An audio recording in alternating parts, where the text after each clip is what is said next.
Halo, welcome back to my channel. Kembali lagi dengan aku Muslim. Kali ini kita akan bahas soal UKPPK ya teman-teman ya. Kita akan bahas tips dan trik cara menjawab soal UKPPK dengan tepat ya.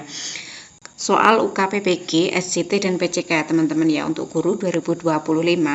Sekali lagi saya jelaskan bahwa soal UKPPK itu berjumlah 50 soal ya teman-teman ya.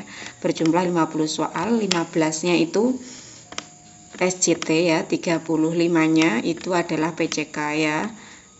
Nah, jadi semua berjumlah 50 soal, dan untuk SCT itu nilainya per poin ya teman-teman ya.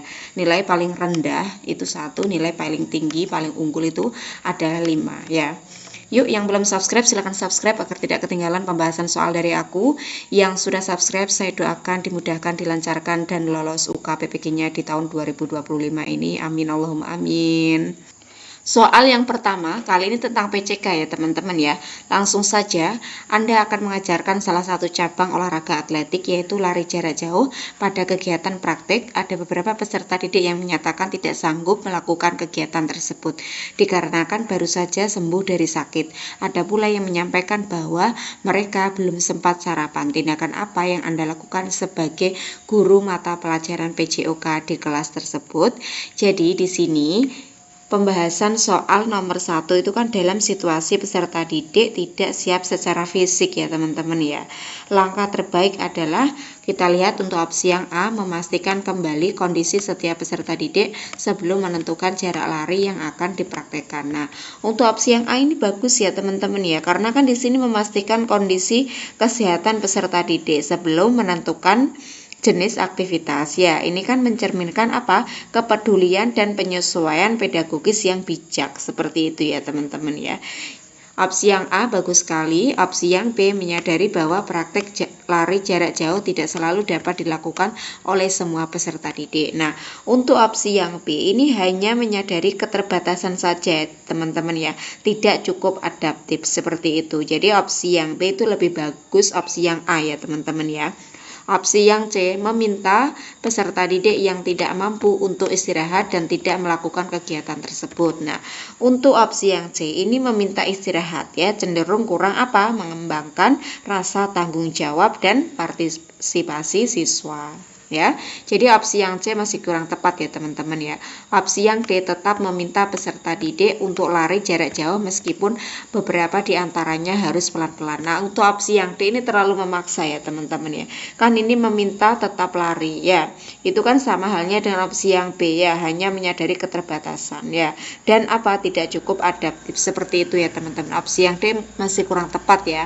Opsi yang E mengubah jenis lari ke lari jarak menengah agar setiap peserta didik dapat melakukan praktek. Nah, di opsi yang E ini lebih bagus daripada opsi yang D ya teman-teman, karena opsi yang E di sini mengubah ke lari menengah ya, bersifat alternatif yang cukup baik ya teman-teman, opsi yang E ya. Jadi jawaban yang paling unggul dari opsi A, B, C, D, dan E adalah opsi yang A. Soal kedua, kali ini tentang SCT ya teman-teman ya. Langsung saja, saat mengawasi ujian, Bu Ani melihat beberapa siswa saling menyontek. Bu Ani telah memberikan peringatan secara lisan agar mereka mengerjakan soal secara jujur dan mandiri hingga ujian berakhir. Para siswa telah berhenti menyontek, namun di ujian berikutnya Bu Ani kembali melihat mereka mengulanginya secara diam-diam. Bu Ani ingin memberikan teguran yang lebih tegas ataupun sanksi secara langsung. Akan tetapi Bu Ani khawatir hal ini dapat menimbulkan rasa malu dan menurunkan motivasi siswa dalam bersekolah. Jika Anda adalah Bu Ani, tindakan apa yang akan Anda lakukan? Nah, di soal kedua ini kan dalam merespon praktek menyontek ya teman-teman ya. Dalam merespon praktek menyontek yang berulang seperti itu. Jadi, apa tindakan yang harus dilakukan oleh Bu Ani? Kita lihat untuk opsi yang A, menginisiasi sesi refleksi dengan meminta siswa untuk merenungi pentingnya kejujuran dalam ujian serta dampak buruk perilaku menyontek. Nah, untuk opsi yang A ini bagus ya teman-teman ya, mendorong kesadaran kolektif ya, meskipun tidak spesifik ke pelaku. Jadi untuk opsi yang A kurang tepat ya.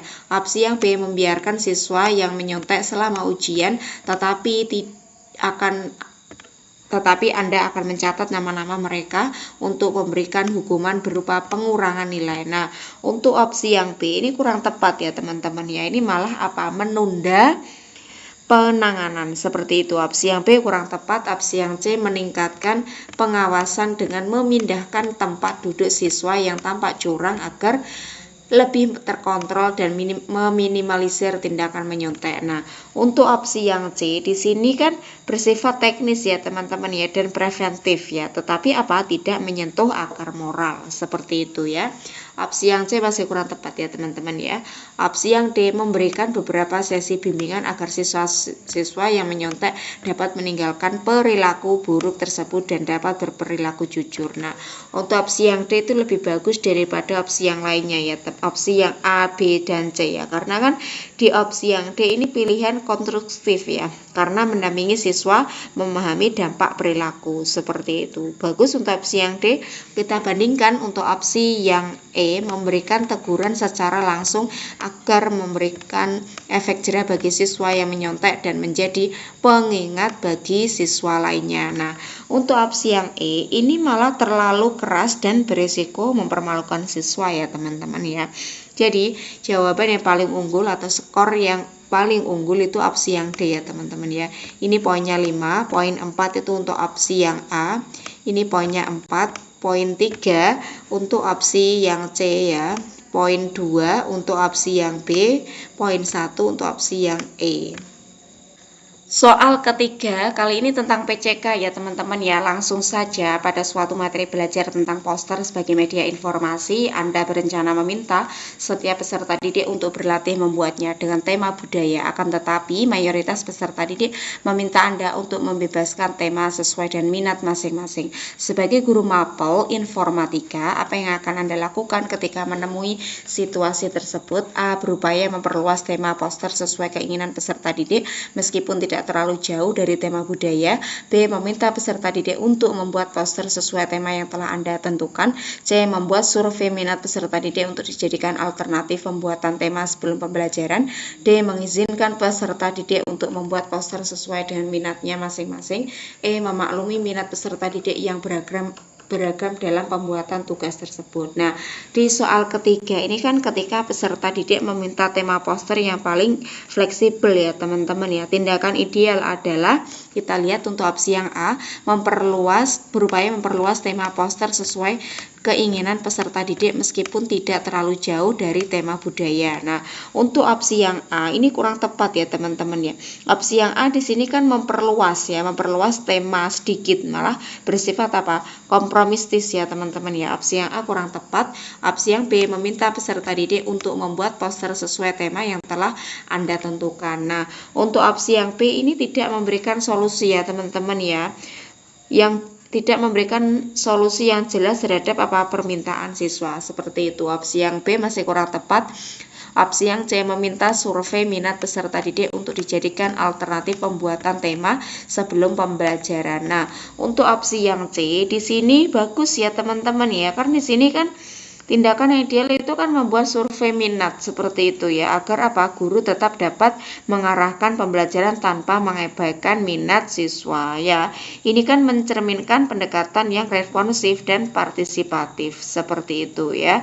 Kita bandingkan lagi ya teman-teman, opsi yang D mengizinkan peserta didik untuk membuat poster sesuai dengan minatnya masing-masing. Nah, untuk opsi yang D ini lebih bagus opsi yang C ya teman-teman, karena kan opsi yang D itu kan mengizinkan bebas tema ya.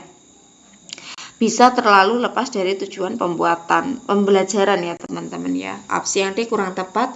Opsi yang E memaklumi minat peserta didik yang beragam dalam pembuatan tugas tersebut. Nah, untuk opsi yang E ini kurang tepat ya teman-teman. Opsi yang E itu sama dengan opsi yang B karena kan tidak memberikan solusi yang jelas terhadap permintaan siswa seperti itu ya. Jadi jawaban yang paling unggul itu adalah opsi yang C ya teman-teman ya. Soal keempat, kali ini tentang SJT ya teman-teman ya. Pak Dani sedang membagikan hasil ujian ketika seorang siswa menyelipkan catatan kecil dalam lembar jawabannya yang meminta nilai dinaikkan karena takut dimarahi orang tua. Apa yang sebaiknya dilakukan Pak Dani? A. Mengabaikan catatan itu dan tetap memberi nilai objektif. B. Menyesuaikan nilai agar siswa tidak merasa tertekan. C. Memanggil siswa tersebut dan membahas pentingnya kejujuran dan tanggung jawab. D. Melaporkan siswa tersebut ke kepala sekolah karena mencoba memanipulasi nilai. E. Memberikan hukuman nilai 0 untuk memberi efek jera. Jadi di soal keempat ini kan saat siswa itu menyelipkan catatan minta nilai dinaikkan ya teman-teman ya. Tindakan terbaik adalah kita lihat untuk opsi yang A, mengabaikan catatan itu dan tetap memberi nilai objektif. Nah, untuk opsi yang A ini bagus ya teman-teman ya, tapi kan di sini masih kurang tepat karena kan opsi yang A ini mengabaikan catatan dan tetap objektif itu menjaga keadilan ya, tetapi apa melewatkan kesempatan pembinaan seperti itu ya teman-teman ya.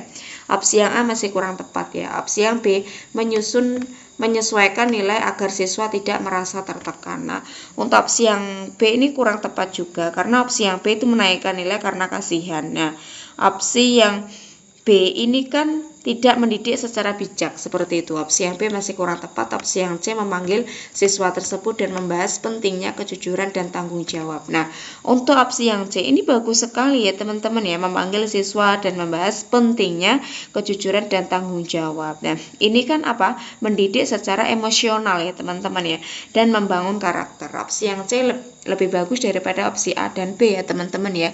Kita bandingkan lagi opsi yang lainnya. Opsi yang D, melaporkan siswa tersebut ke kepala sekolah karena mencoba memanipulasi nilai. Nah, untuk opsi yang D ini kurang tepat juga karena opsi yang D ini melapor ke kepala sekolah itu terlalu formal ya untuk masalah pribadi seperti itu. Masih kurang tepat opsi yang D. Opsi yang E, memberikan hukuman nilai 0 untuk memberi efek jera. Nah, untuk opsi yang E ini malah kurang tepat karena opsi yang E itu sama dengan opsi yang B ya teman-teman ya, tidak mendidik secara bijak seperti itu ya. Jadi poin unggul itu opsi yang C ya teman-teman ya. Ini poinnya 5 ya. Poin 4 itu untuk opsi yang A ya. Poin 3 itu untuk opsi yang D ya. Ini poin 3. Poin 2 itu untuk opsi yang B. Poin 1 untuk opsi yang E. Soal kelima, Anda sedang menyusun asesmen formatif untuk materi yang baru saja diajarkan dalam pendekatan understanding by design. Apa prinsip yang harus Anda perhatikan dalam merancang asesmen ini? A. Asesmen harus bersifat tertulis dan mudah diperiksa. B. Asesmen harus mencakup semua indikator ketercapaian kompetensi dasar. C. Asesmen harus dirancang untuk mengukur pemahaman mendalam bukan sekadar hafalan. D. Asesmen sebaiknya berupa pilihan ganda untuk objektivitas. E. Asesmen dibuat berdasarkan jumlah soal dalam buku guru. Jadi di soal kelima ini kan dalam pendekatan understanding by design ya teman-teman ya. Asesmen formatif harus dirancang untuk apa? Kita lihat untuk opsi yang A. Asesmen harus bersifat tertulis dan mudah diperiksa. Nah, untuk opsi yang A kurang tepat ya teman-teman karena opsi yang A ini terlalu fokus pada format atau teknis seperti itu. Opsi yang A masih kurang tepat. Opsi yang B, asesmen harus mencakup semua indikator ketercapaian kompetensi dasar. Nah, untuk opsi yang B di sini juga kurang tepat karena opsi yang B itu sama halnya dengan opsi yang A ya, terlalu fokus pada format atau teknis seperti itu. Kita lihat opsi yang C. Asesmen harus dirancang untuk mengukur pemahaman mendalam bukan sekedar hafalan. Nah, untuk opsi yang C itu bagus sekali ya teman-teman ya, mengukur pemahaman mendalam bukan sekedar hafalan. Hal ini apa? Memastikan bahwa peserta didik benar-benar memahami konsep inti materi seperti itu.